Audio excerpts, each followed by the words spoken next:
नमस्कार विद्यार्थी मित्रांनो, आपल्या पुढे खूप सोपा असा प्रश्न आहे बघा. प्रश्न आधी आपण वाचून घेऊया. काय म्हणतोय?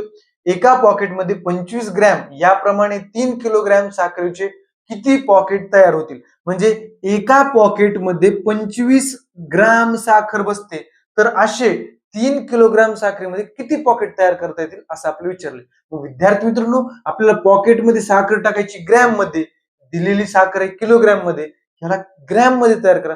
3 किलोग्रॅम म्हणजे किती विद्यार्थी मित्रांनो? 3000 ग्रॅम. किती?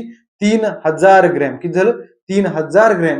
एका पॉकेटमध्ये 25 ग्रॅम, तर किती पॉकेटमध्ये 3000 ग्रॅम बसेल? विद्यार्थी मित्रांनो, सोप्यात सोपं आपण तिरका गुणाकार करून उत्तर काढायचं बघा.